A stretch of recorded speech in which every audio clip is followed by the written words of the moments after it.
Once again, greetings and welcome to another edition of the Red Pill Diaries. I'm your host, Rasheed, and right now we're waiting for Matthew to join us in the booth. He hit me up and he asked me were we still on for the show, and I told him yes. So you got to give it a few minutes for him to get the message and come on back through. Again, first of all, let me take the time out right now to thank each and every one of you who joined me on the earlier session this morning. I really appreciate it. We really had some fun. We enjoyed ourselves with Scott Ritter, and we're hoping to do the same with my guy Matthew. Okay. I've also sent out a link to my guy, my co-host Rasheed, so he could join us. But I sent that out about an hour or two ago, and I did not. I mean, you know how they do me and Rasheed. I mean, sometimes he doesn't get the link, sometimes he does, and I'll call him to make sure that he double checks it. Sometimes he gets it later. But again, my guy No Way Out is in the building. Thank you for joining me, No Way Out. Right now we're waiting for Matthew Ehret to join us, and I'm going to be honest with you guys. I am beat. I am absolutely beat, and I'm going to tell you why. We'll go into the news until Matthew comes, but I'm going to tell you why. I did not get home till about 2:00 this morning. You know, I had to handle some business. And then turn around, and it was a 9:00 show, you know. So prayers at 5. Then turn back around, put my daughter on one of my daughters go to public school, the rest because she's autistic. The other kids they're homeschooled. So I had to get her on the bus, and then right after that, I'm doing a live with Scott Ritter. All right, and now I'm here again to do a second show. So we're waiting for Matthew, but we're going to go into the news. You know how we do this thing? We're going to go into the news. Man, I'm telling you, check this out. And Matthew should be joining us. He should be getting my message anytime now. So we're going to stay on as long as it takes to get him on. Make sure he's there now. We know about what just came out about the audio tape of two German top brass said they implicated Brits in plot targeting Crimea Bridge. Also, we know about Macron. Listen, again, this all goes back to what I told you before. Had Russia nipped it in the bud in 2014, these cases of the threats from NATO, the constant provocations from NATO, and all of this other stuff, that would have been to the minimum. Because when Russia would have pulled out those hypersonic missiles back then, and would have allowed the rebels in, I wouldn't say rebels, I'll say the militia in the Donbass to move on Kiev or Kiev, whichever one you want to say, then this thing would have been over. Right? Remember, I don't know if any of you remember, but remember at the time in 2014, the militias were they were overrunning, and they had broken the Ukrainian armed forces, and they were on their way to Kiev. I sent them. Okay, thank you, Susan. I'll send it to him again. We have somebody in the. I'll send it to him again. And thank you so much. Hold on, everybody. Hold on. Let me see. Give me 1 second. Let's see. Everybody, this is live on the air, so give me 1 second. Matt, this is for Matthew, okay? Get the link. Copied it. All right, I'm sending Matthew the link. And Twitter. Let me go to Twitter. Let me give it to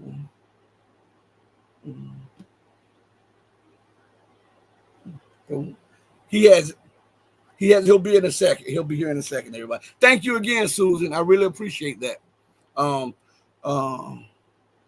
Way Out says, Rasheed, some months ago, the Russians discovered 4 crew members of a Leopard 2 who were killed. They all had German army papers on them in German uniforms. Well, if you remember,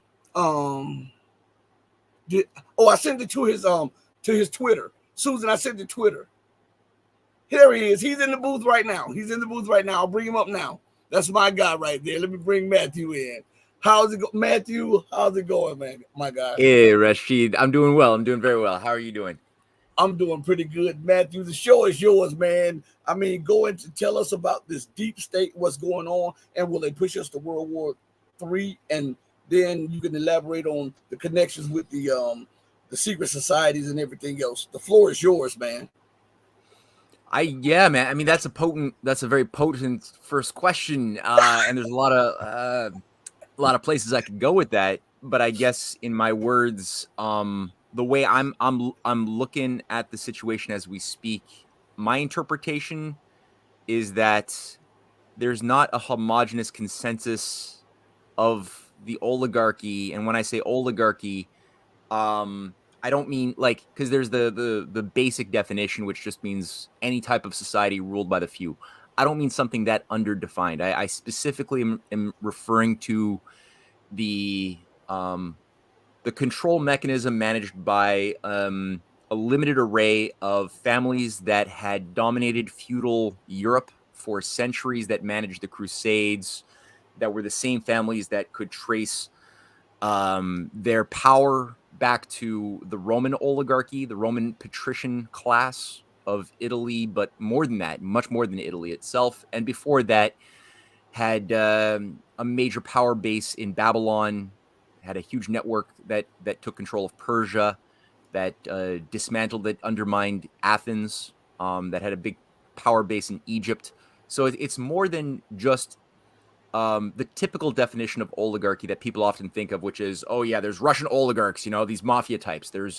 It's more than that. So what I'm noticing is that we're living at the end of an empire. Well, obviously, everybody watching you knows that. Not that dissimilar from the sort of thing, the rot that that Rome brought upon herself by becoming an empire and going the natural course of empire, which is decadence, rot, decay, mediocrity, hedonism becoming more normalized, people losing access to their better value traditions, the family unit being dismantled, or within that hedonistic sort of degeneracy. So we've got a lot of the same variables at play, similar principles of divide to conquer by a managerial elite that see themselves as gods lording over the masses.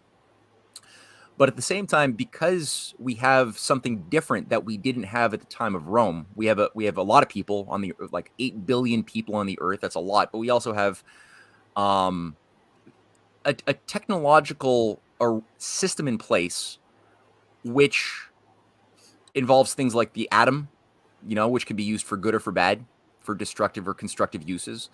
We have a lot of technologies that have a lot of good associated with them. The fact that we can live so long, support so many people. We couldn't do this 400 years ago, 500 years ago, before the discoveries and applications of electricity. There's no way you could have more than maybe a billion and a half, 2 billion people at the pre-electricity civilization, working mostly at very labor-intensive lifestyles. Everyone would have to work long hours on the farm. You didn't have much of a division of labor. Low cognitive powers would be normalized because everyone's just doing, no tractors, no electrical devices to help you out, no industry. So that type of energy intensive human labor, where humans are behaving more like animals, very low education, low life expectancy, very susceptible to the whimsy of the natural forces of famine, drought. That's feudalism, and so we don't have necessarily the same life that our forebears were living through in that feudal society. But the technologies in place that have allowed us to live longer, have more of us, have these conversations, over electrical medium using satellites that allow us to communicate separated by 1,000 miles, you and I. But we can have this. It's a miracle, beautiful, wonderful, good. But you have the oligarchical worldview that wants to only use these technologies to enslave us as a way to benefit only the wannabe gods, the inner families, and their auxiliaries, those who are trusted to be managers of the empire. Usually they're groomed, in certain experiences in Oxford or Cambridge or Eton or Yale, and there's a certain systemic grooming process.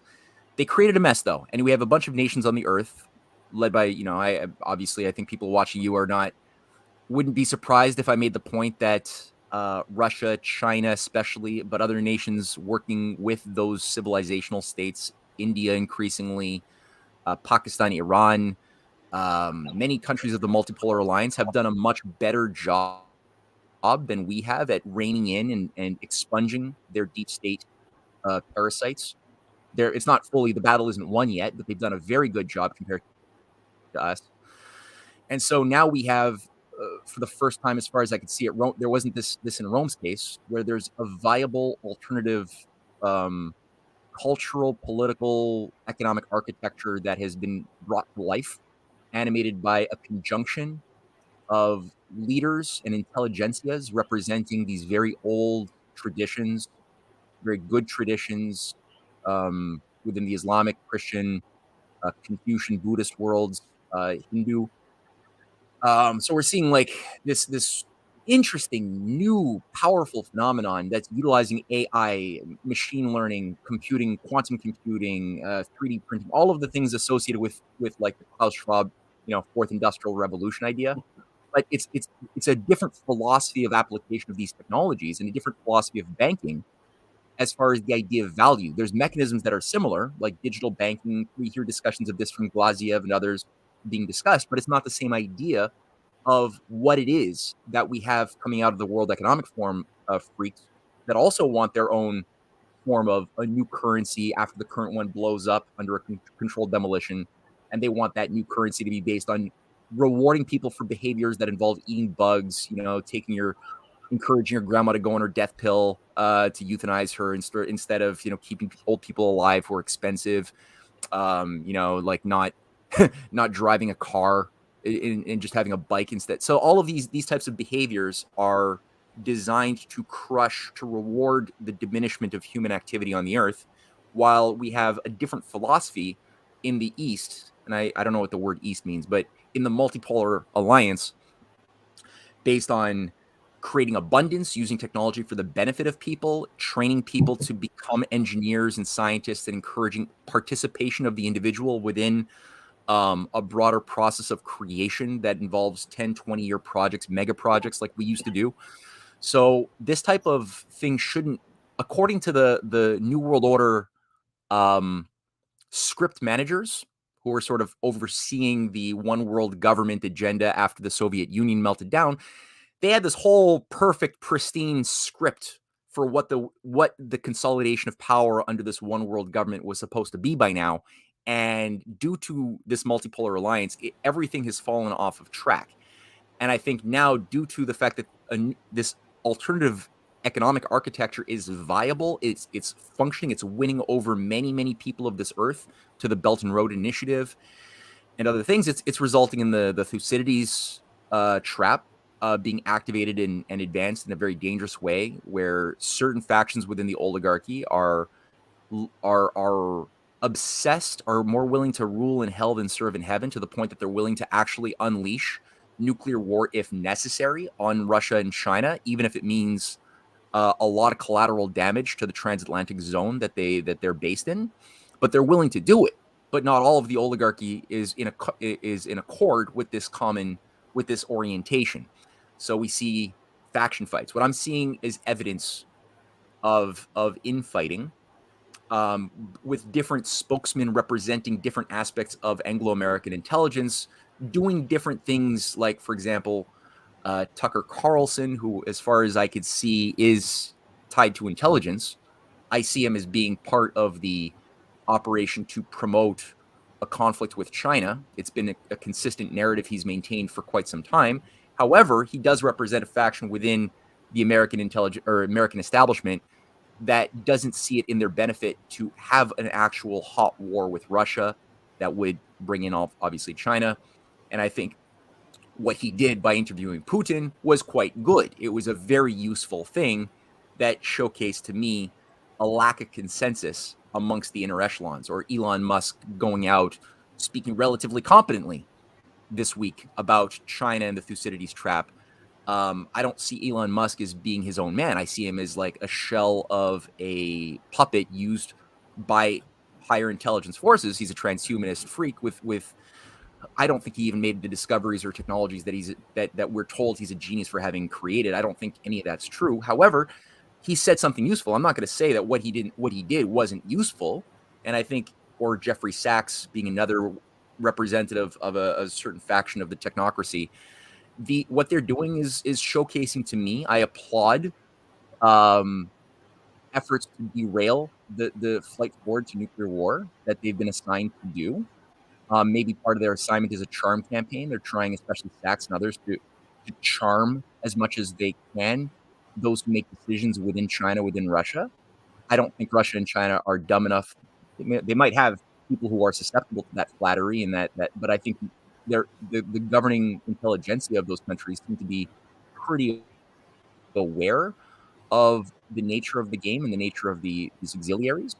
But it's useful in that sense to abort the current agenda or the current model for the New World Order that they've been trying for, and maybe live to fight another day and decades in the future when they can undermine Russia and China more subtly. So that's how I'm looking at the current situation a little bit. You and I both share that same thought on Elon Musk about being an intelligence asset, and but I believe that of many of them, Zuckerberg and all of the rest of them, because they come out of nowhere and they have these achievements out of nowhere. They become um, billionaires or whatever, and the technology is used covertly by the intelligence agencies. So I believe that about Zuckerberg and the rest of them also. But do you believe, because we often talk about American intransigence and imperialism, do you believe that the British still has some level of control within the American government and policies that are being pushed by the American government? Yeah, yeah. I've come to that conclusion over my years of research, and I went through the phase that we all go through, that the evil American empire is the cause of all the problems, and it's not untrue. It's not untrue that America has become an empire that did so much damage to the world, but also to itself. And you're like, well, who really, cui bono, right? Like, over the course of JFK's dead body, or in the wake of that, did the American people didn't benefit? America became deindustrialized. It lost its powers of production. Its economy became a hollowed out shell of a decadent consumer cult. The banking structure.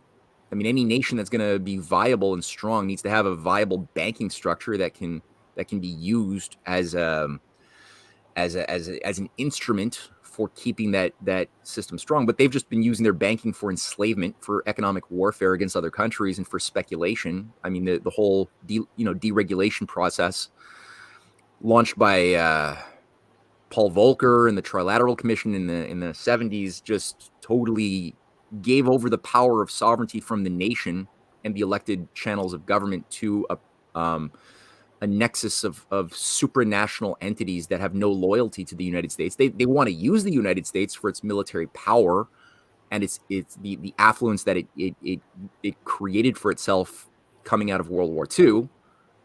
But I've seen no evidence that they care about the United States. In fact, I think that looking at history and as the context for the last post World War II era, I think that we've been lied to. We were told that the British Empire disappeared. They became, they gave up their colonial possessions. They became a commonwealth, and they gave over the torch of empire to their American cousins. I don't see it that way anymore. If I look at what has caused the murder of presidents, including JFK, but going back to the 19th century, this couldn't have happened without British loyalists masquerading as American patriots who never left after 1776. Some did and went to Canada and created English-speaking Canada, because before that it was just a French colony, Nouvelle France. But and you had a local British-controlled oligarchy with its own institutions in Ontario and Quebec set up, and that were used to undermine the United States from above as part of the monarchy of the Americas. It's been pretty much as far as I could see it, Canada has always been and still is not really a Justin Trudeau was correct when he said that Canada is the world's first post-nation state, but it's not necessarily because of what he did since 2015. It's that's always what it was. It was always a fake nation state, which had some trappings of democracy, but trappings. The deep state structures of the British controls were always embedded in the structure of power within the Privy Council office, the lieutenant governors, the deputy ministers, that all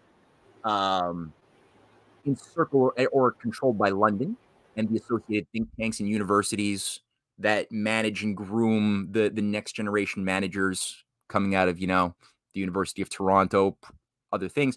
This is what was also some of the British loyalists remained behind in the 13 colonies and called themselves American patriots, but they were never that. The Cabots, the Lowells, a lot of the families that were rewarded with a lot of money by making a lot of cash off the slave trade, off the opium trade.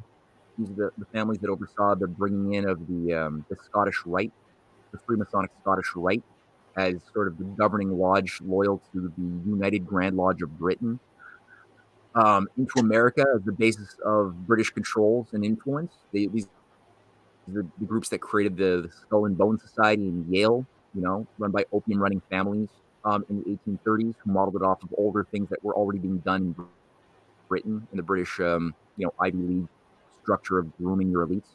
So we had a junior managed cult set up there to manage local elites. But this has always been the problem. This is the heart of America's problems. Always is that what was the victory of 1776 wasn't fully resolved. It was a victory, it was a battle, but it wasn't. The war was not won, and there is this idea of living to fight another day on the part of the British Empire. They kept control of their assets. They grew a local managerial overlord class in America that modeled their behavior off of British aristocratic ways of doing things and being. J.P. Morgan, who came out of a British banking house in the 1850s. Junius Morgan was part of the Peabody and Company banking from London, which then became, through Junius Morgan, the father of JP, the American banking complex that was designed to try to monopolize railroads, monopolize newly forming industrial hubs, a lot of it having been created by honest entrepreneurs, farms as well. So it was just this use capitalism as a veneer for economic warfare to gobble up national assets under the name of capitalism, but never that, right? So the whole structure was built up. Albert Pike's KKK grew out of this whole Scottish Rite Freemasonic operation that itself was formed by a previous paramilitary occult operation that Albert Pike participated in under the Franklin Pierce administration in the 1850s, called the Knights of the Golden Circle, which was an attempt to something like 80,000 members of this paramilitary group that, again, was revamped into the KKK after the Civil War was finished. And the idea was to create a southern empire liberated of the North. It would then have a slave system with colonial controls over Mexico. They had a plan to invade Mexico using the British and the French that were working to assist the Confederacy. Cuba was supposed to be the center of this new capital of this empire that would be an expansive empire of slavery. All of South America was supposed to be under this dominion. People like,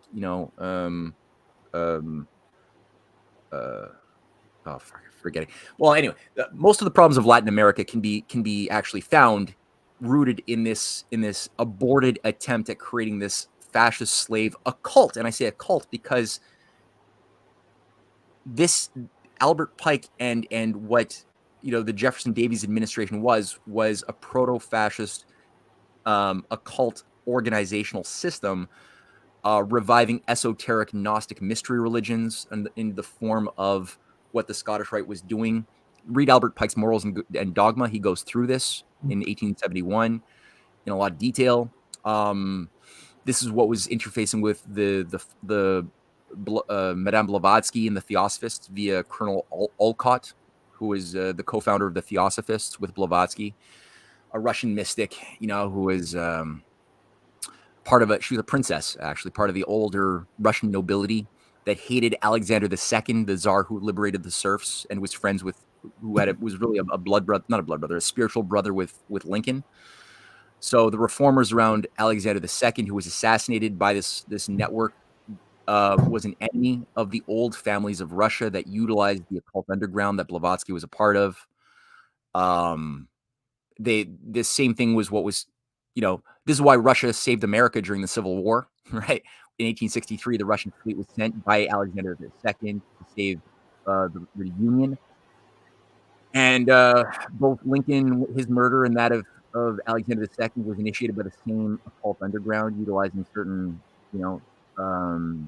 terrorist cells of anarchists, the disposable anarchists. This is what also killed McKinley and earlier Garfield. Also, there's many Russian leaders, interior ministers, foreign ministers who were friends of the American system, the real American system of Lincoln and all of the great American leaders who were shot, who were also killed. German leaders around Otto von Bismarck, fans of, or members of the Friedrich List Society, Friedrich List being the American system representative in Germany that created the Zollverein.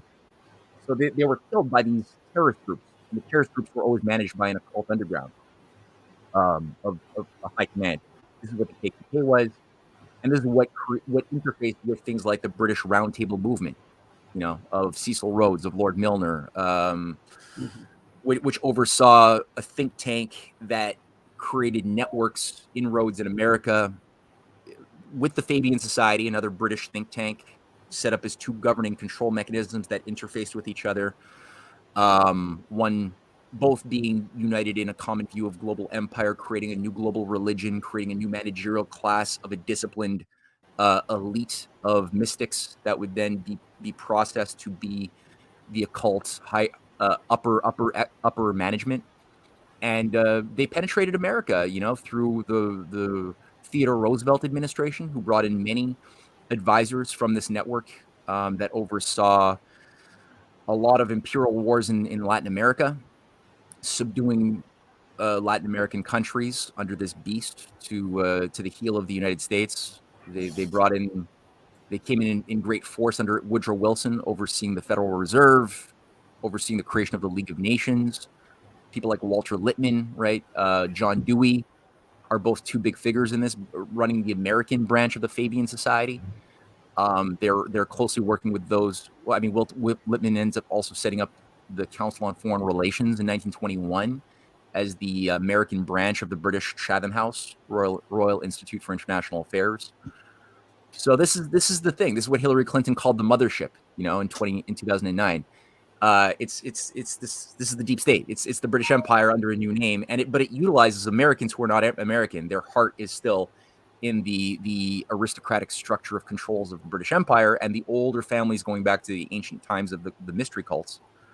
And they're just bodies are born in America, but that's all they are. The real Americans are not welcome into that party.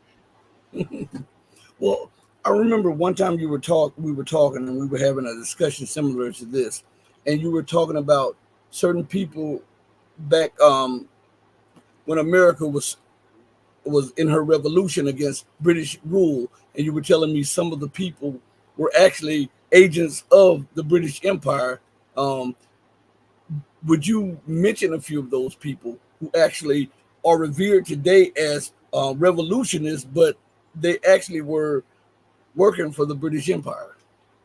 Yeah, sure. Well, I mean, the most notable, I think, most important figure, this kind of Mephistopheles type of character, is Aaron Burr, who there's actually a lot of books written by New York Times writers who are getting paid by questionable, I don't know where they're getting paid, but there's a lot of effort to rehabilitate Burr's image. Burr is one of these, I think, more important entry points to begin to map out some of these American patriots who are not American patriots, who are actually anti-American. dullest personality types, the Averell Harriman personality types, back in the Revolutionary period. George Washington didn't trust him at all, fired him, tried to, because he was basically doing espionage. He was building up little during the Revolution against the British. He was, creating little cells of spies within Washington's army. Washington, for some reason, couldn't completely get rid of him. He had to like send him off to some Canadian operation where he found him. No, he actually sent him off. He just fired him, and he got himself enmeshed somehow, though he was never sanctioned to do this, with the effort to take Canada under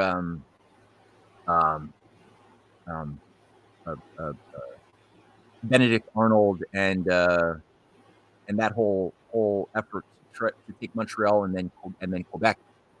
And Anton Chaikin, who's an amazing historian, has written a book back in the 80s that I found to be one of the most useful books on this topic for people who want to really notice. If I have it easily at hand, I do. Treason in America and Who We Are. Treason in America was written by Anton Chaikin in the 80s, 1985 or something.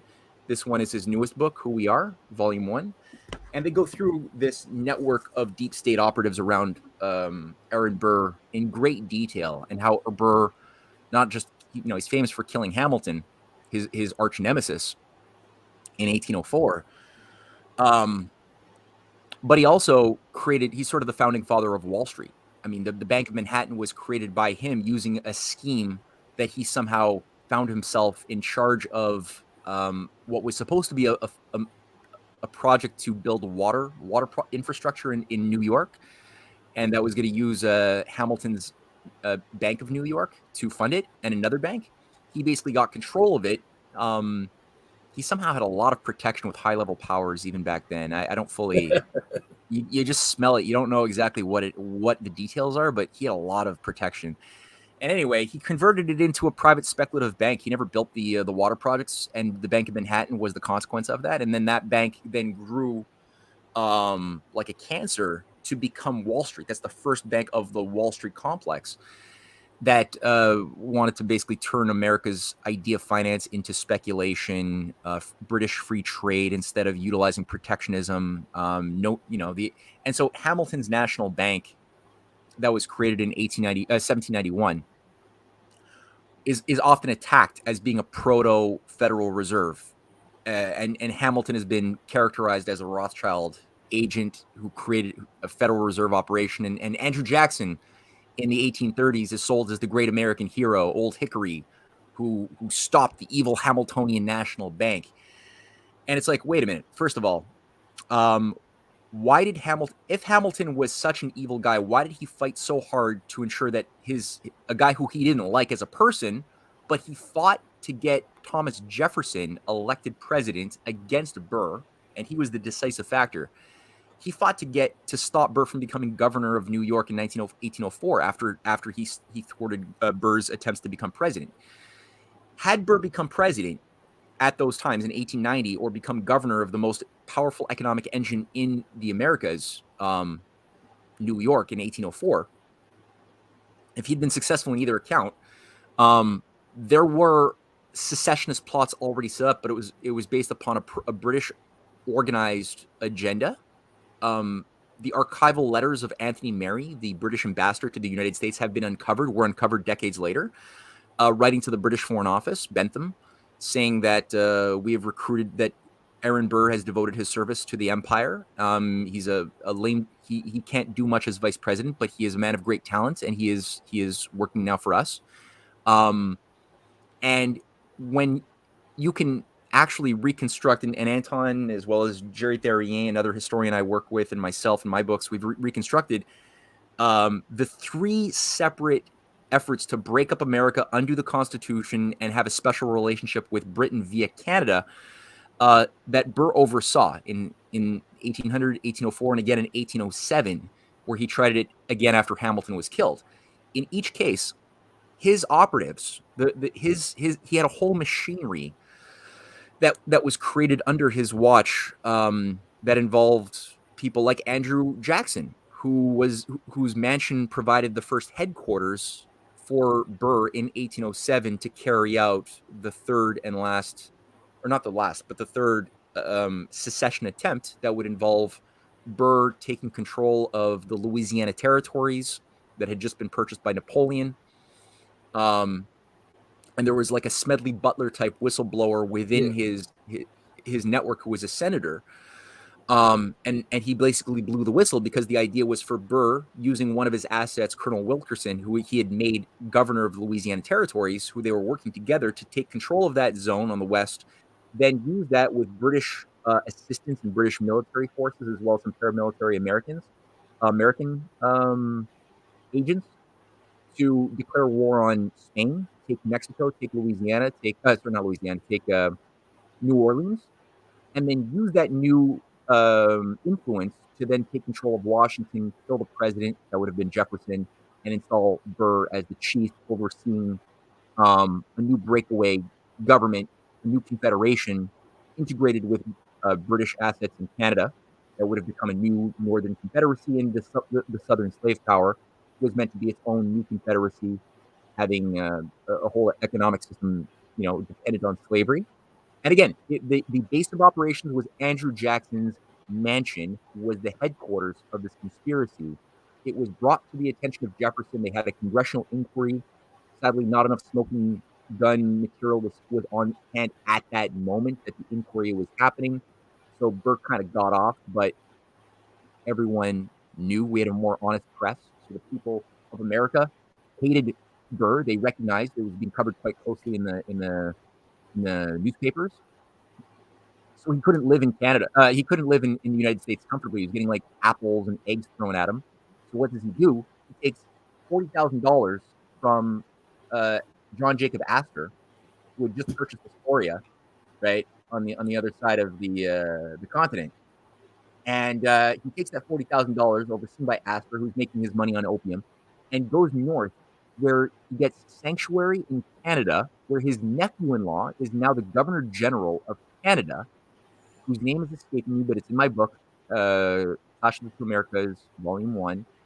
And his nephew, Governor General of Canada, gives some letters of communication, letters to basically open doors in the higher echelons in Britain, where he meets Lord Castlereagh, who's working with the Jesuits, preparing to oversee the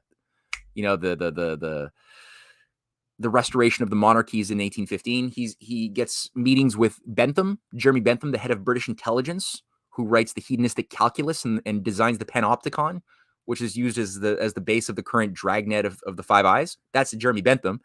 Jeremy Bentham lets him live in his house for 5 years. So now he spends 5 years from 1807 to 1812 living in Jeremy Bentham's house, in his degenerate diaries, talking about how this is the greatest time of his life. And it's basically whores and opium all the time, all day, like hobnobbing it with the upper Hellfire Club, echelons of the British Empire. And Burr comes back. He arrives back on the shores of America when? Like 2 weeks before the War of 1812 is unleashed as a second attempt by the British to destroy America. And during that context, his machinery is rebuilt. He rebuilds and Martin Van Buren is his lawyer, who becomes president later on, after Jackson.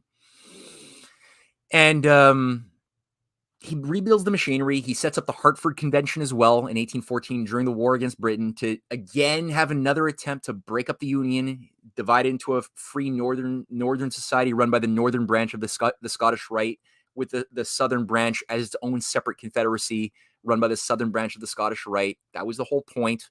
That didn't work. There were still too many patriots at the time around, people like Henry Clay, what were known as the Hawks. These were the followers of Alexander Hamilton, who didn't want to sacrifice the United States, and they fought to keep the war against Britain going, to keep the nation intact, to revive Hamilton's National Bank. William Morse was played a big role in this. Many others did, John Jay and others, and they succeeded by a hair's breadth of getting one of their key leaders, John Quincy Adams, fortunately elected as president, who was one of the leading figures of this Hamiltonian American system faction that was against Burr and the British deep state.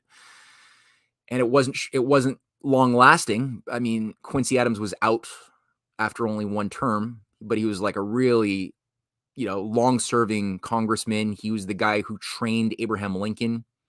They resisted every effort to turn America into an empire through the Spanish, the American Mexican War. Lincoln and Quincy Adams were leading the fight against that, getting America to stop this and restore its proper constitutional traditions. Quincy Adams was also doing a great job fighting, in cases like the Amistad as well and other things. So you had this, but during that time, other Whig leaders and the best of the patriots at this time were organized around the Whigs. This is what became the Republican Party in 1856, because the Whig Party, like all parties, gets infiltrated, it becomes corrupted. But two of their leaders became presidents. William Harrison in 1840, and then later on Zachary Taylor in 1851 or 1850. Both of whom died while in office, right? One after 3 months. William Harrison was a Hamiltonian, a protectionist, somebody for internal improvements. And after 3 months, he died with on his desk in the White House was an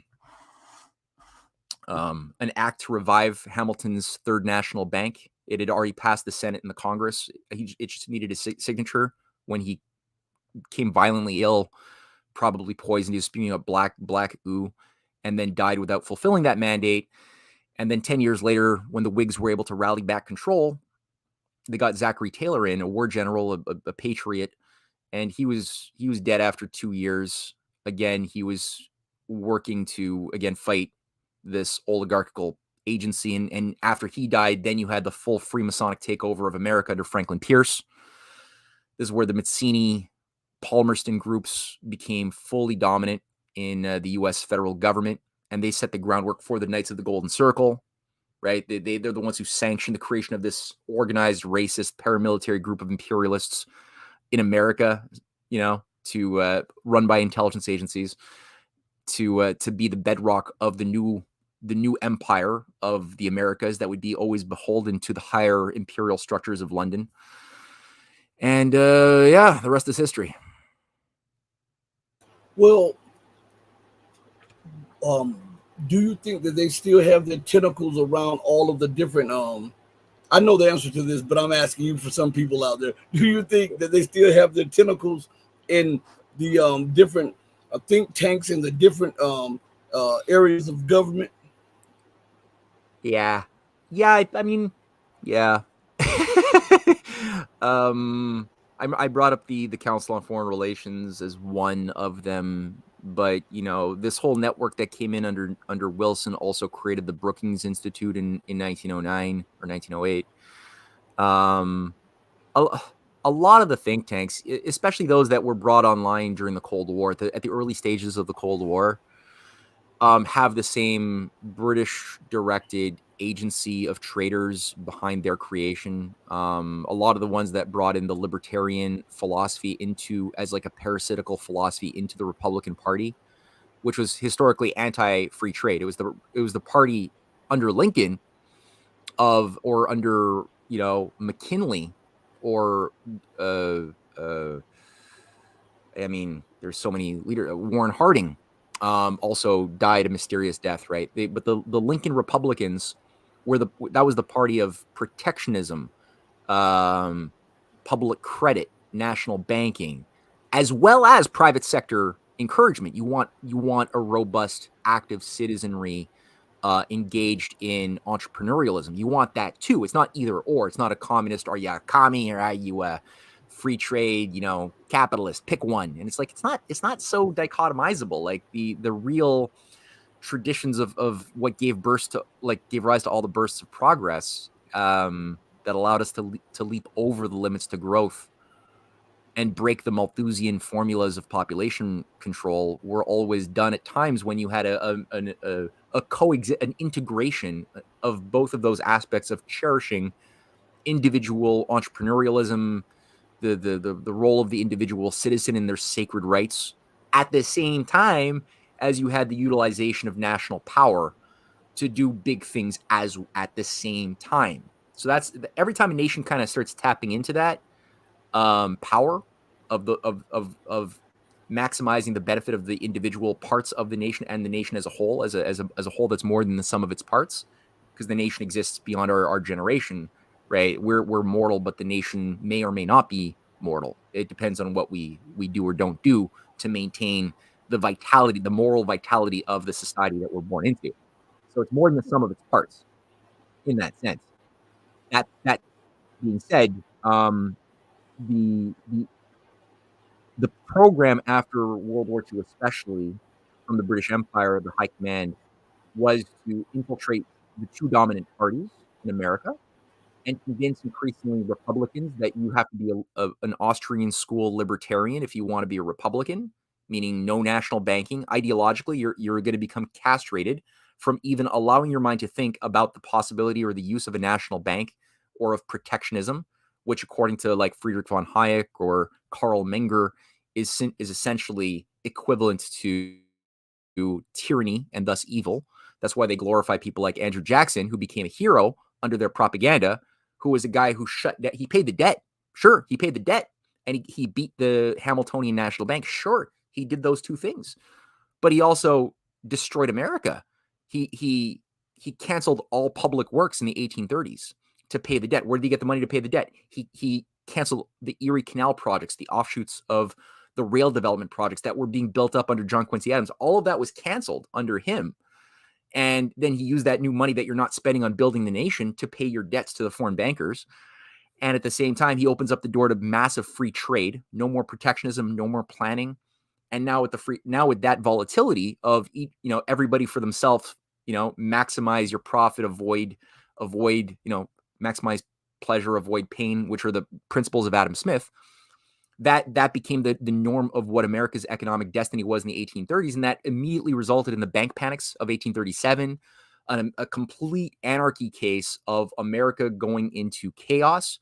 The dollar collapsed in value, inflation skyrocketed, volatility of bull and bear markets was like the norm. You couldn't plan anything out because of that volatility. So that's what was like brought back under a rebranded fashion via the Austrian school. And that was like implanted through things like the Heritage Foundation, the Cato Institute. A lot of these things were built up and financed by the Lamont powers, all of the pro-Nazi American fascist networks that were trying to kill Roosevelt in the bankers coup, that was blocked by Smedley Butler. Those same agencies that were tied to the JP Morgan complex, to the Rockefeller, the DuPonts, all of that was behind what created the American Liberty League as sort of the first fake American think tank of that sort to promote American, like basically saying that, look, that's Europe's war, let Europe fight its war. The reality was, if you look at who was financing it, all of these American fascists who were promoting Nazism in America, or it was more Mussolini fascism that was promoted in America. Henry Luce, had Mussolini and Hitler as Times Man of the Year and ran Fortune magazine. He was part of this complex that was working with Allen Dulles and other things. They didn't. It's not like they wanted to just simply keep America out of the war because they just love America. It's like, no, they had a plan that was already negotiated decades earlier with their British masters to use fascism as a tool to create a one world government managed by fascist regional controllers. Mussolini and Hitler would control Russia as a slave colony, and the Japanese fascists were promised jurisdictional control over China as their slave colony.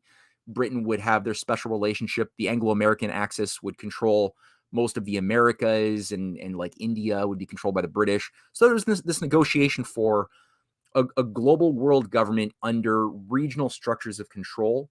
This is what Coudenhove Kalergi put online with his Pan Europa movement that was brought into the Council on Foreign Relations via Walter Lippmann in the 20s and 30s. This is what Roosevelt was fighting. And And this is what perverted the UN declaration, like the UN charter. When Roosevelt died, the San Francisco Convention was overseen by these creeps that Roosevelt was not even meeting with. He wouldn't allow himself to get within 20 feet of Coudenhove-Kalergi, and Kalergi tried. God knows he tried. And it was only when Roosevelt died and Truman comes in that Kalergi all of a sudden has a field day, getting everything he wants from the U.S. And Coudenhove-Kalergi represents the same Habsburg Empire. His family is, it's an ancient Venetian Habsburg family brought in, on both sides of the family. And he represents one of the old establishment, the black nobility. And part of that is like what was the leading intellectuals of the Habsburg Empire was Karl von Menger, the Austrian school. That Karl von Menger, who was the founder of the Austrian School of Economics, was the retainer of the I think it was, I forget which Habsburg it was, but in the 1870s, the Habsburg who was in charge, who was the heir to the whole empire. Otto von Habsburg becomes Coudenhove-Kalergi's prodigy, who then runs his Pan-Europa movement all the way up until the 2011 when he dies. And all that to say, these groupings who tried to kill Roosevelt, they tried to overdo the business coup, they tried to keep America out of the war because they were promised a big piece of the fascist pie of the New World Order. That's all they wanted, was their fascist piece of the pie. They didn't want America out of war. And so when that didn't work after Pearl Harbor, they had to sort of rebrand. It became very, it became difficult to maintain a pro-fascist or, type of approach. So they had to they were disbanded, but those like the Prescotts, the Harrimans, all of these higher clans, the Morgans, they didn't stop doing it. They were still financing and bankrolling Hitler. I mean, that's what, Rockefeller's Standard Oil was still providing all the petroleum needs of the Nazi war machine throughout the war. They then finance, once Roosevelt dies, you have the UN, which has some good things within the UN Charter as an ideal, but that's very rarely acted upon based upon what Roosevelt had done with the Atlantic Charter in 1941. So there were some good ideas, and that's why Russia and China still always cite the UN Charter as an antidote to the rules-based order, which is like who has the power makes the rules order. It's whatever. Because there is something viable and good about the defense of the sovereign nation state, the legalization of wars of aggression that's built into the UN Charter. That's good. You can work with that. But then there's this other stuff that allowed for the creation of NATO, like Article 52 and 53 by Coudenhove-Kalergi's articles that allowed for regional creations of powers like the European Union or NATO that would not have been allowed had they not infiltrated the UN Charter. So you have this thing, and they created these groups bankrolled, again, Heritage Foundation, Cato Institute. And then on the one hand, while they're infiltrating these ideologies of libertarianism into the Republican movement under the guise of the Cold War, which is like psychologically terrorizing, of an experience for a lot of people. It's a point of a lot of corruption. The Scottish right is got full control increasingly under J. Edgar Hoover, who's running the FBI. Even today, it's a Scottish right operation. The FBI is not an American thing. And so this is overseeing 8 presidencies and overseeing the murder of many presidencies and many senators and many congressmen whose names we have been written out of our own history records, who are trying to resist this thing.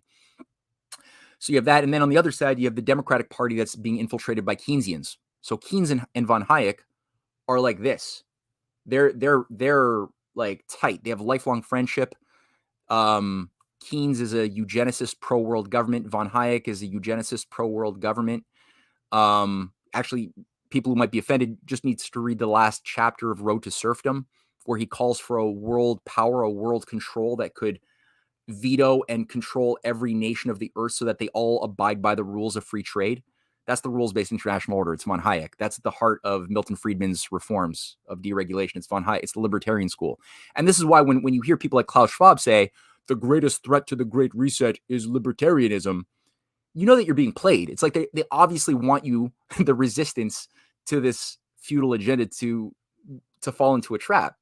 And so the Keynesians all of the Democrats were told, if you want to be a good Democrat, you have to be a Keynesian, a British imperial fascist Keynesian. is what you have to be a good Democrat. And they were told that that's what Franklin Roosevelt was, which he wasn't. Roosevelt was anti-Keynes. He called Keynes a mathematical fetishist, which he was, and Keynes didn't like Roosevelt. Roosevelt was a follower of Alexander Hamilton, whom he wrote his master's thesis about. He studied the Burr operation to break up America. That was what Roosevelt did in college. His paper is still available for those who want to find it, which demonstrated a very solid insight into the nature of the British deep state operation in America. He came from a ruling patrician family, so he knew it quite well, especially on the Delano side of the family that made its fortune off the opium trade.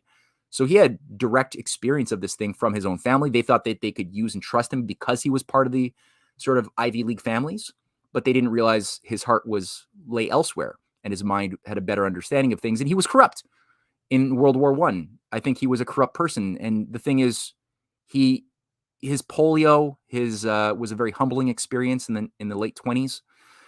And he became a better man. Like he went through a life-altering crisis that had him revisit a lot of the ideas and ideals of his youth and study it very seriously during his years of recovery. And according to everybody who knew him and who wrote about this, he became a completely different man, animated by a different purpose and a love of his soul and God and the nation's ideals. So that's why they had to kill him. And so, yeah, he was anti-Keynesian. But we've all been told by the officially sanctioned history books that he was a Keynesian because they want the Green New Deal. They don't want the New Deal of Roosevelt. They want the Green New Deal, which is a Keynesian idea of a system of managerial controls to reward behavior that reduces human impact on the environment, aka that's another way of saying kills people, reduces the means of supporting people by rewarding behavior that's green. And then they want the Republicans to be, Austrian school ideologues who can only think to dismantle government, decentralize, think local, which falls right into the plan of those who want to divide to conquer us. There's no idea of organizational structure at all in the more moral, what I would say the most moral part of the resistance to this evil. They've been really crippled by this, just decentralize, just think local.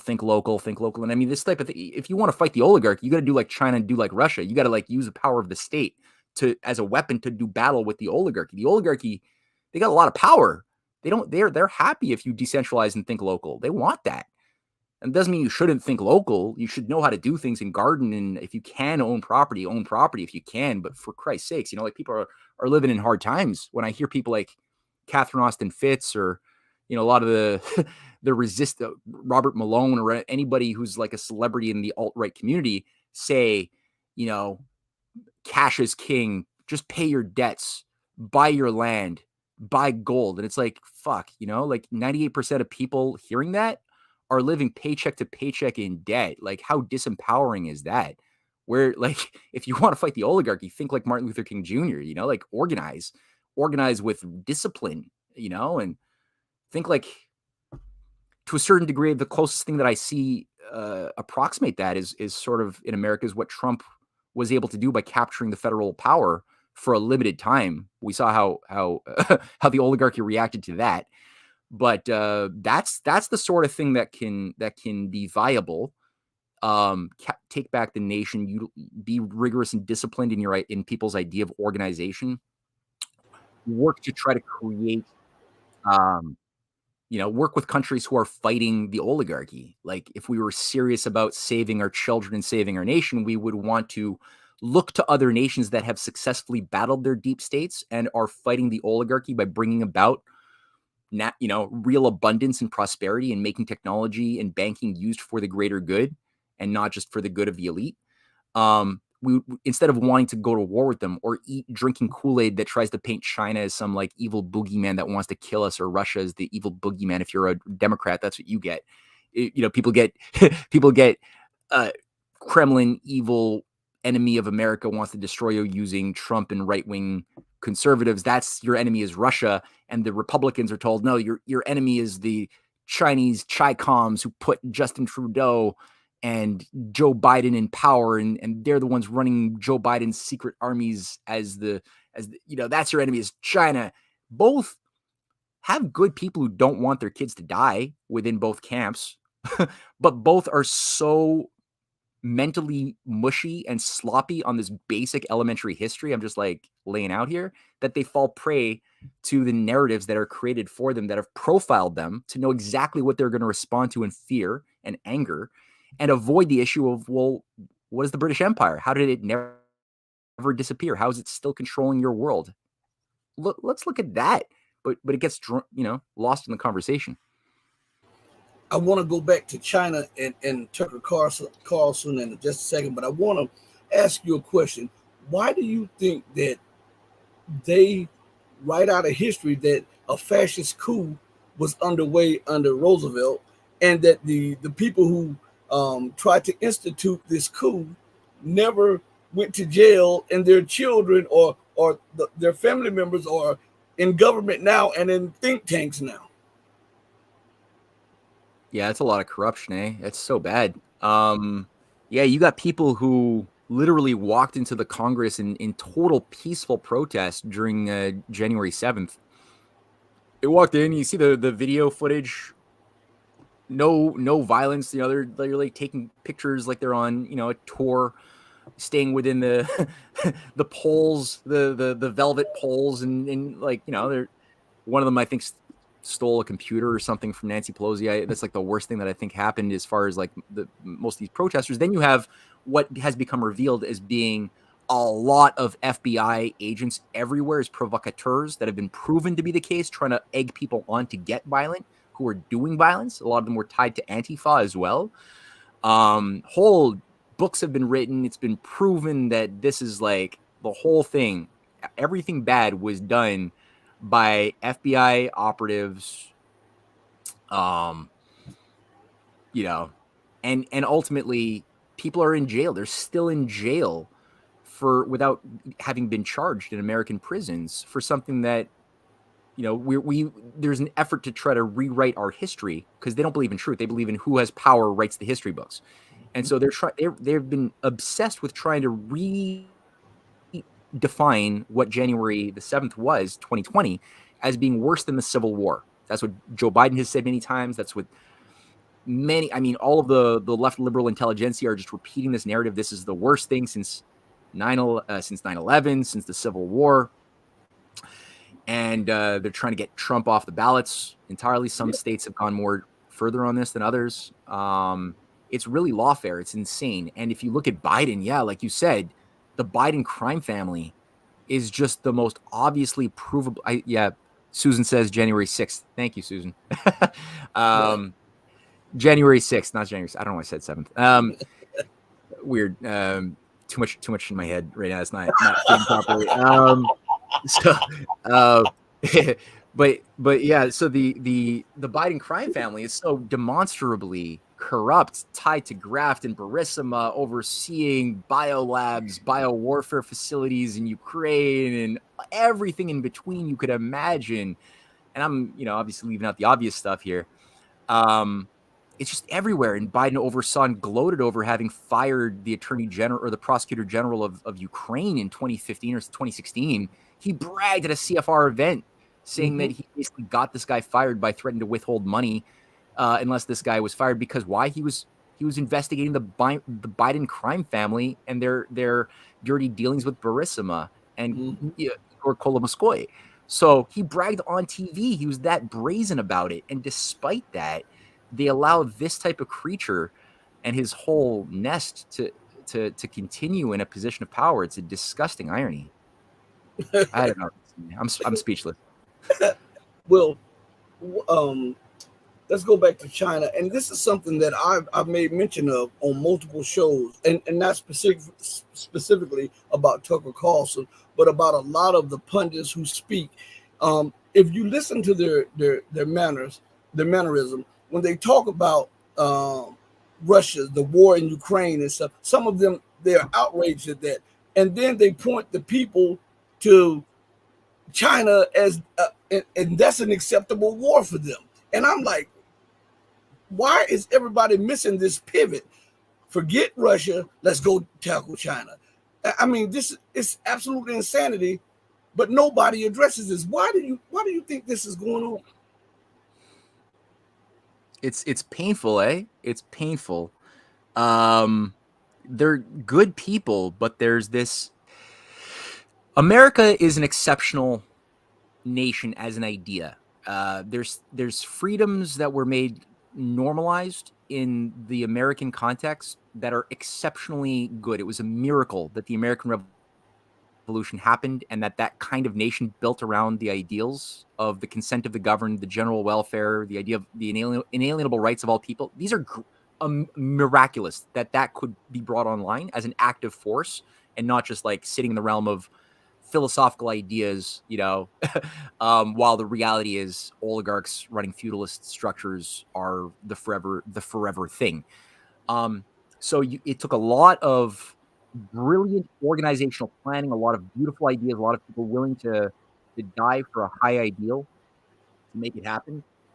And when it's acted upon, those ideals, it's good. It produces good fruit. Things get better. We become happier, more self-aware, right? Our nations become stronger. We become more desirous of having families because we're secure knowing that our grandkids are going to live in a happy world that's flourishing. So we want to have kids. We're proud of our society. We're more thus disciplined, less inclined to want to abuse our minds or treat our minds poorly by doing drugs or other things. You don't want to, because you know that your mind works best when you have a sober, clear-headed orientation. You want to do these things. You don't want to escape reality when you have good reason to be positive about your world. And then you see that other nations who have lived in poverty or in scarcity or were abused by empire are benefiting by your example. It's a great feeling to see that, oh, damn, we are a role model, a city on a hill that other people of the world aspire to, aspire towards. And that's a great thing. But like John Quincy Adams said, we must never go around chasing monsters to destroy. That is a gateway to hell. As soon as we start taking on that type of crusader mentality as our identity, now you're in the gateway to corruption. It's not too many steps before you all of a sudden start wielding your power to oppress and keep people poor and and exploited for the benefit of your elite. Unfortunately, in America, there's too much of that abuse of the exceptional ideology, and people were told they became kind of arrogant. We are the chosen people. That's what gives us the right to do what we did to the natives here, to the whatever, right? Pick a minority group and you'll find injustice done willfully. And so this exceptional chosen people thing really becomes fascist pretty easily. Now, in the Cold War, Americans were given a lot of propaganda that they are the bastion of freedom and democracy and capitalism. It was repeated every day. And unfortunately, that was happening while JFK was getting murdered. The CIA was taking control of the U.S. conventional military and purging the military of its nationalists and installing their own agents. They were creating the Green Beret, modeled on the British Special Services. My wife's writing a series of essays on this that it's just blowing my mind. But yeah, the Green Berets were created, modeled on the British Special Forces. Always beholden to the CIA as their command structure, not the conventional military. That's where they were used in Vietnam. They were used across Latin America. That's where Panama became the key training center of the Green Berets and this whole control center of Latin America under the CIA throughout the 60s, 70s into I never ended in that sense. So, when I hear that Taiwan is now celebrating that they're bringing in Green Berets into Taiwan, and you got more military deals with an expanded NATO pressing on China's perimeter and Russia's perimeter in the Pacific. And then I hear podcasts, or I talk to Republican patriots who are so confused. They're so confused. They don't see the Green Berets. They don't know. They don't understand the evil that was done under the Green Berets in Vietnam.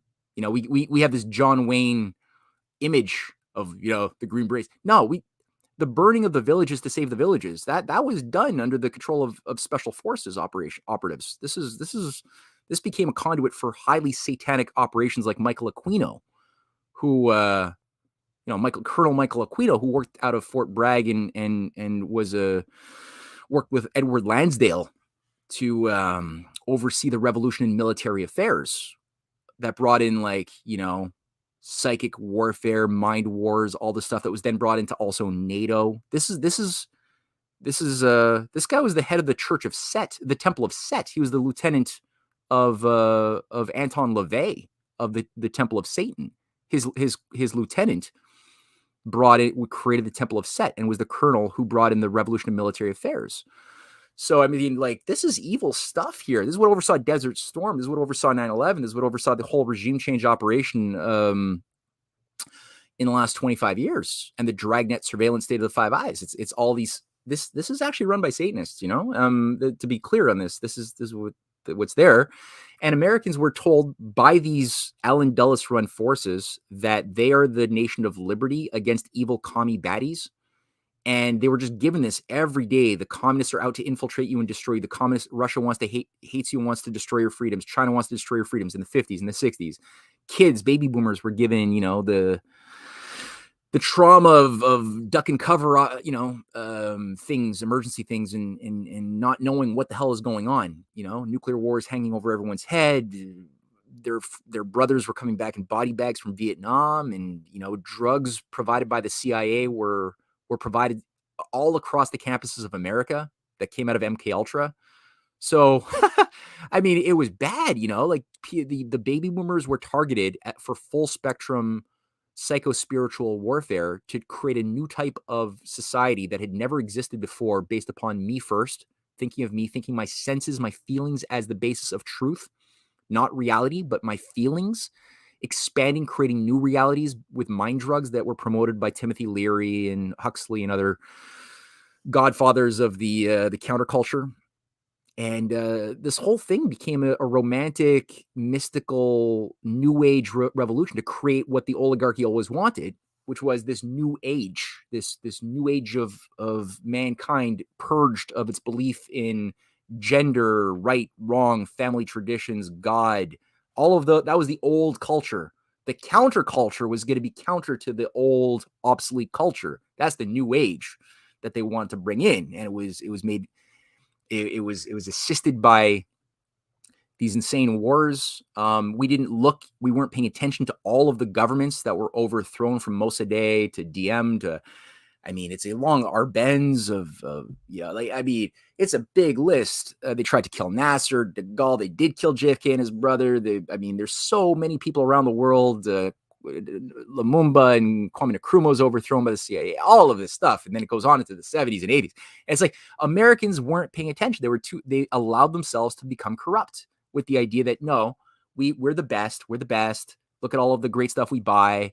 And this corruption allowed them to ignore what their minds could know very clearly, is all of this wealth is happening by theft, keeping other people your slaves in Africa.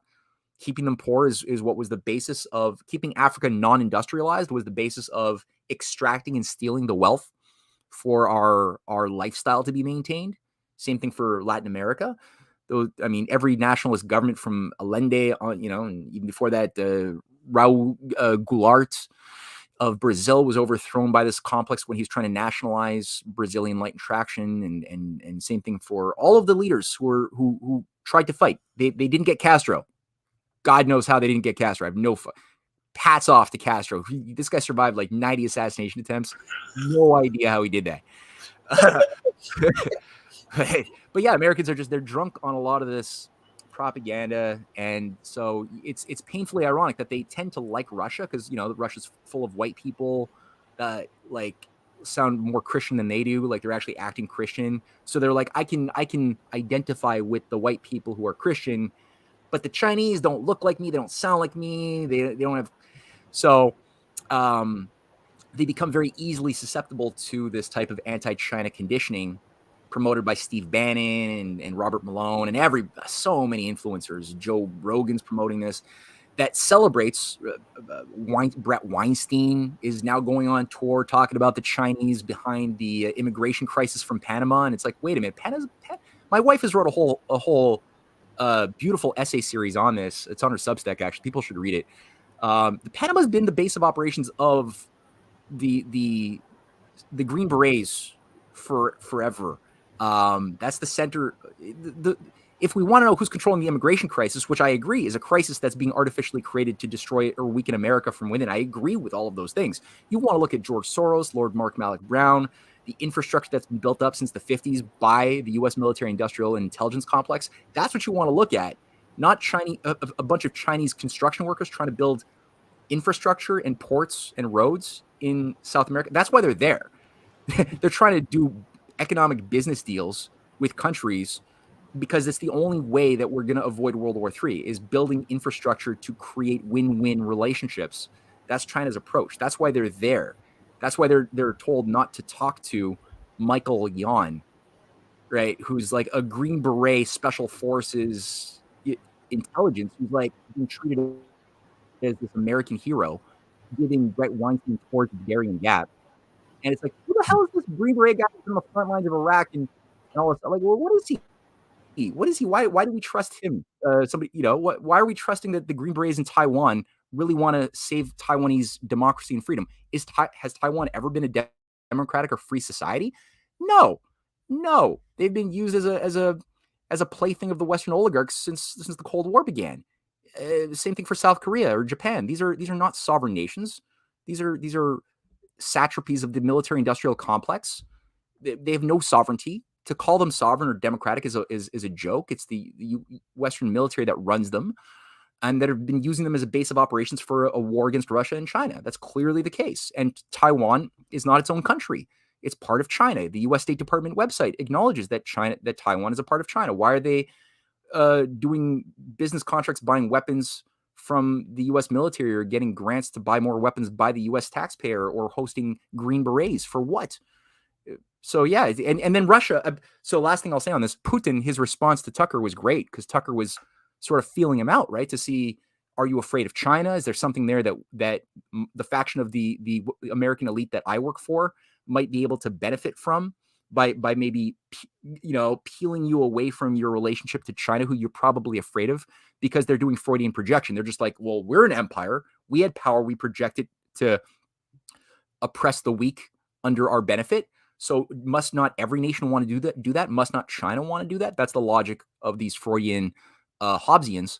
And Putin's answer was brilliant. He was just like, look, the American elite are more afraid of China than they are of Russia. So just to put to bed Tucker's concern that nobody seems to be afraid of China. They're always afraid of Russia. Isn't that so silly? And Putin was like, no, they're more afraid of China than they are of us, first of all. And China is our best friend. And he basically schooled the Americans who are listening to the Tucker Carlson interview, saying, "Look, you're falling into a Chinese boogeyman fraud operation." He made fun of that. He made a point that the reason why your economies are imploding is because you've cut off any relationship with China, which you need if you're going to survive. You need to work with them, not go to war with them. So all of this stuff he was very clear on, and I loved his answer. I've been using it consistently since he said it to my conservative friends who are blocked on this. So last question. What makes you think that Tucker Carlson is a intelligence asset? You and I know, but I mean I know some of the stuff, but I want you to explain your views on this to the people. Well, I won't. I don't have the facts. I have a notebook full of facts which I didn't commit to memory. I know that Putin did take a fun jab at the very beginning of that interview, saying like, "It's a good thing you never got accepted when you applied for the CIA as a young man. It's good for you that you didn't get accepted, right?" Wink, wink. And then he kept on, little pregnant pause, and then he moved on. But Tucker's father was high level intelligence with the CIA. It's part of these. It's what they like, recruiting from the youth of people who have been very enmeshed into the machinery of the intelligence state. It's just an easier place to recruit talent out of.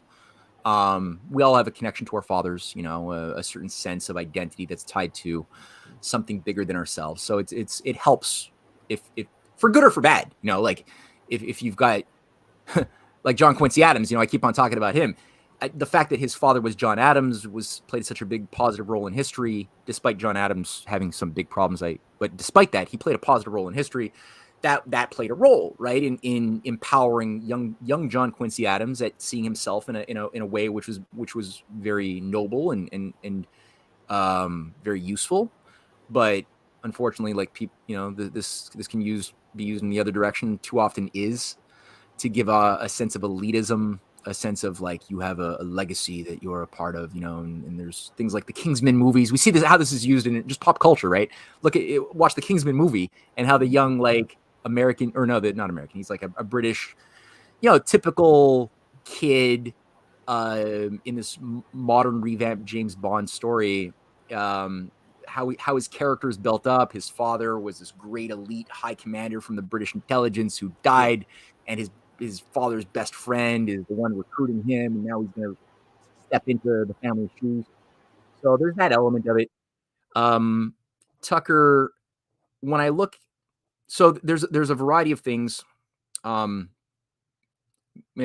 I might write something on this actually, so I won't say any more in terms of detail on that point. But I would say also, if you look at what he does, or like what his messaging is, it's been pretty consistent.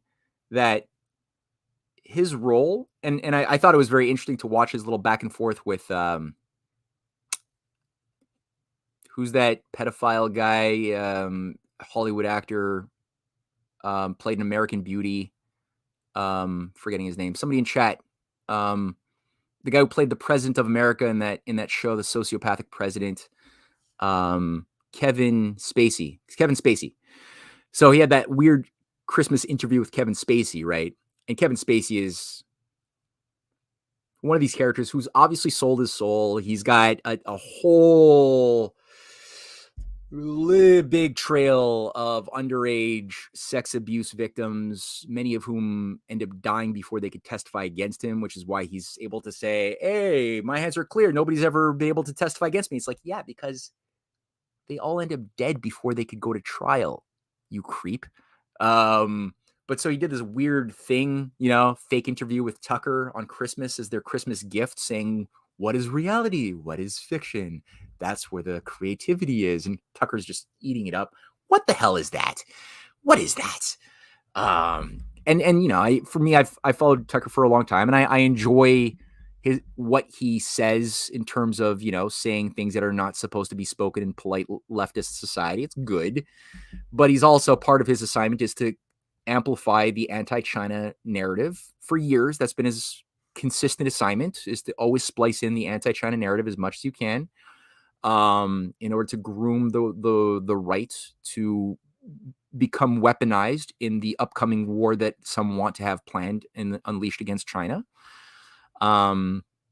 Also, the UFO psyop, a big part of his role. I would say that one of the most important things that the oligarchy wants, beyond destroying Russia or China or the United States under a world government, that's not sustainable by itself.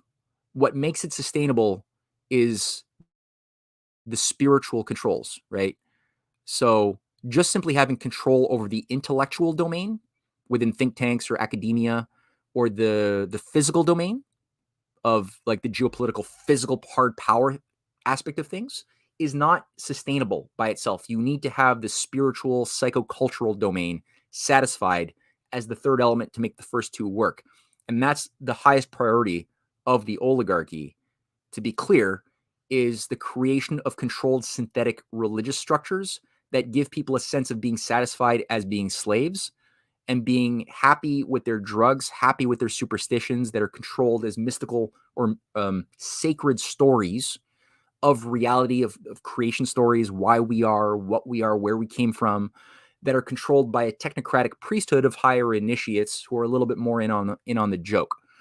Just like the ancient days of Rome, right? You have all of these sacred creation stories that are obviously like make-believe, but managed, that most people are expected to believe in while they're doing their hedonistic frenzies and stuff, worshiping Dionysius or whatever bacchanalian frenzy that's keeping them degenerate at night, while they're doing their dutiful Apollonian duties in the daytime, being just very dutiful, trying to like pick your cotton, do your thing as a respectable citizen in daylight. But when the night happens, now you can release the beast that you are. You can satisfy your lusts. But then you've got to go right back to the other extreme, right? It's not that different from how we're controlled under the Dionysian control mechanism today of party hard at night on Friday nights, drop your ecstasy, get laid, go chase experiences like that. And then in the daytime, do your daily grind, hate your job, but just do it to pay your bills, be a wage slave, and then do it all over again. And it creates so much disequilibrium that nobody can actually integrate themselves like a mature human must if we're going to be able to think and use judgment and insight like we must if we're going to be sovereign citizens capable of self-government. We have to be able to have the conscience, the feelings, and the mind and the reason working in harmony together. You can't do that if this is the type of cultural matrix, this counter cultural matrix that we are expected to adapt to. You can't do that. We need to be, in a sense, lorded over by some master class of zookeepers because the zoo creatures can't manage themselves. Right? It's a fake ideal in that sense. You need to have a managerial elite of scientific managers. So the idea of the UFO stuff, that's also one of Tucker's big assignments, is to prepare the groundwork for UFO disclosure. But in Tucker's case, it's tied to a mystical form of evangelical pseudo-Christianity that was cooked up in British intelligence in the 19th century under Darbyism, which is much more based on demonology and the idea of like looking at the world as being shaped by forces of demons and angels that are at the heart of all good and all evil. It's these supernatural entities that give the oligarchy powers. Right. It's not through our own faults or anything like that we're enslaved. It's rather through simply we're victims of the oligarchy having interface with demons and or aliens, or maybe the aliens are the demons, which is kind of the way it's all being weaved together right now.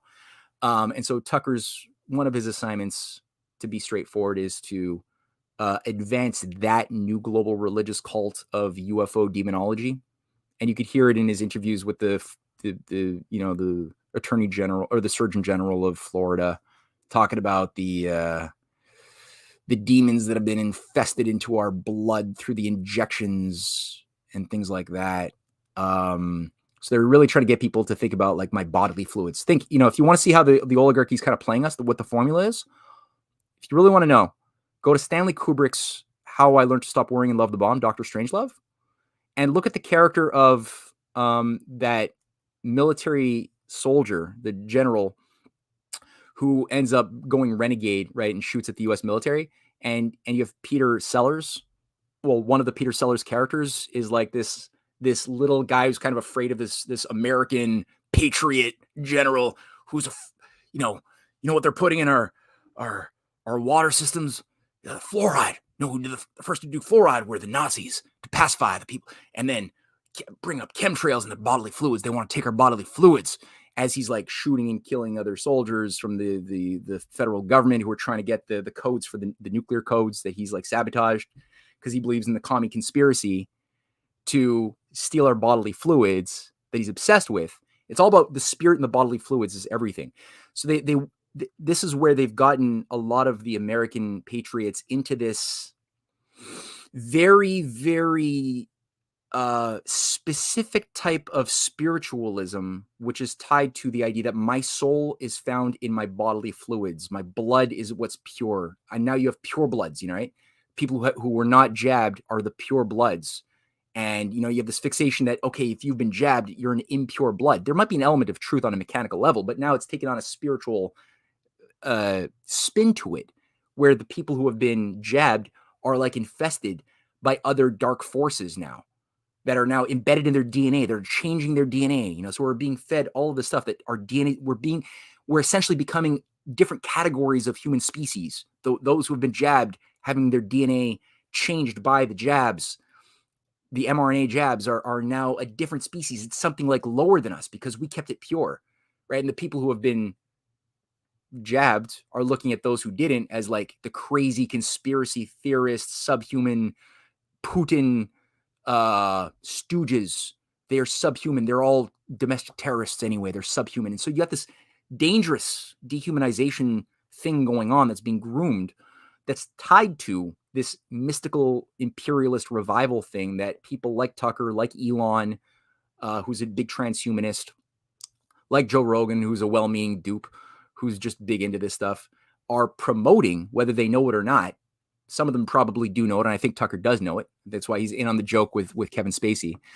And unfortunately, fortunately in some ways, the world is kind of out of whack with what their plan was. Their plan was that they would have already have popped, I believe, this whole UFO disclosure thing onto us already, and knew like this is what Christianity was. We would be told this is what Jesus was. All of these stories of like walking on water and things, that was actually done because Jesus was an alien or had powers given to him by aliens, maybe because he was doing psychedelic drugs that gave his brain a chance to vibrate to a frequency that the aliens live on in another 8th dimension. And that's what the pharaohs were doing with their psychedelic plant blight LSD drugs of the ancient Egyptian period that gave them shamanistic powers to see entities of this higher reality that gave them the technology to build the pyramids, blah, blah, blah. Like it just goes on, right? And this has been groomed under Zecharia Sitchin. A lot of CIA-sponsored creative writers have been put to work at this. A lot of them are tied to Theosophist movements, which is British intelligence. And again, when you look at the Theosophists, they are tied to Albert Pike as well and the Scottish Rite. They are Luciferian. They are, Gnostic mystery religions that they're in a modern form that they're reviving. And the Lucifer Publishing of the Theosophists was the publishing house that becomes Lucius Publishing under Alice Bailey, the follower of Blavatsky, and who to this very day publishes all of the United Nations literature, is Lucius Publishing, that also finances the meditation chambers, the big meditation room in the United Nations New York headquarters. That's, again, the Luciferian operation. So it's like, it is what it is, like what they're afraid of is authentic Judeo-Christian moral values that are tied to the same type of moral values that we saw emerge in the best times of China, and the idea of do unto others as you would have them do unto you, also expressed in Confucian ethics. You see it in Mahayana Buddhism. You see it in various expressions of Hinduism. There's these moral universal principles that whenever we act according to them, and that are wrapped up in a lot of sacred stories of different cultures, but whenever people act according to those reasonable moral things, we become better people. We leap over limits to growth. We discover laws of the universe, laws of God's creation. We willfully act according to those discovered laws, becoming better people, more actualized, more insightful, less inclined to be exploited by empire, better people. And the empire loses their control. And that's why they wanted to like erase the memory of Africa as well. Like all of these beautiful, Yoruba civilizations and other beautiful civilizations that were obviously, like, there's so much evidence of these great, glorious civilizations all over Africa that they have to just erase. They're desperate to just erase all of that to create these inferiority complexes with all of the people who are targeted for enslavement. They do the same thing in India as well. They just erased whole swaths of Indian memory while the British are under control, right? Because they need to create a new type of cultural, spiritual priesthood managed with only those sacred myths or those traditions that are beneficial to keeping people enslaved. Like you could have the Kama Sutra. That's okay. Right? You want to be an Indian classical scholar, you could do the Kama Sutra. But that's what you could study. But as far as like anything that ties you into the anti-oligarchist movement that gave rise to so much great Renaissance experience of your deep history, no, you're not allowed to learn about any of that. Right? So. Man, you hit it out the park again, my friend. Yes, you have. Oh, shucks, dude. Thank you, man, for joining me. Thank you for sharing this insight with the people. Man, I'm just grateful. Thank you, man. Oh, dude, man, no, it's always a great pleasure, and I hope people get something out of this. And Susan, aka Susan's actually my mom. To the point that I forgot the Muslims. Yeah, I mean, I did. I was brushing through things too quickly, but yeah, you have Muslim Renaissance movements throughout history with in the south of Spain and Baghdad, the Baghdad Renaissance. I mean, there's so many periods of great, beautiful architecture and science and everything that have been really obscured by the Crusades the Crusades really did a lot of damage to this, but it's there. We're seeing attempts to revive it currently. China's doing a pretty good job with their outreach and their cultural outreach to try to help other nations in Africa, in the Middle East, to tap back into their greater forgotten heritage. Like, look at CGTN. I mean, I follow CGTN's work quite a bit, and yeah, it's exactly what I said. Like when they talk about building dams or infrastructure in African countries, and they talk about it in their 20-30 minute shows that anyone can watch, they're talking about reviving the ancient glorious traditions that the Western imperialists have tried to suppress and erase. So yeah, that's the way to do it. Yeah. But yeah, man, it was a pleasure. I love being on your show. I would have known Miss Ehret was Susan. I wouldn't have called her Susan, man. You made me disrespect your mother live on there. Miss Ehret, please forgive me. There is no way on earth I would have called her by her first name, man. No way. No way. She's cool. And I just called her Susan myself, right? So I was like, do I blow her cover? Yeah, why not? I'll blow her cover, sure. Hey, my mom is watching, and she would get on me about this. I'm a grown man, but my mom is watching too. So, no, Miss Ehret, please forgive me for that. Hey, thank you so much, man. I mean, right, I always have a wonderful time with you, man. And your mom did a wonderful job, Miss Ehret. You did a wonderful job with this guy right here. Thank you, Mom. All right. All right, everybody, thank you all for joining us on the most powerful platform for truth anywhere. I mean, you got an earful with my guy Matthew. He is awesome. I'm telling you, he is. Join us on the next episode. We'll be going live Monday with CIA analyst Larry Johnson, and we'll have Wednesday, I believe it is Wednesday, we'll have Asian correspondent Kiji Noi on also. So join us on those platforms, and we'll be doing some live streams in between. But in the meantime, from my heart to yours, Matthew, thank you so much, man. I really appreciate it. Me too. All right, talk to you later. All right, man. So everybody, thank you for joining me. Please hit the like button. Please share. And know this, from the bottom of my heart to the depths of my soul, I want to thank each and every one of you for giving me the time that you have allotted for me. I'm truly appreciative, and I'm humbled about it. Thank you so much. And know that I love you if you love truth, but know that my love will always compel to the love that the true and living God has for you. Until we next speak again, stay strong, stay true, but above all things, stay righteous. Hey, I'm out of here. I love you, Mom. Hey, and I want everybody to know I love my mom too. We're out of here. Peace, everybody. Thank you.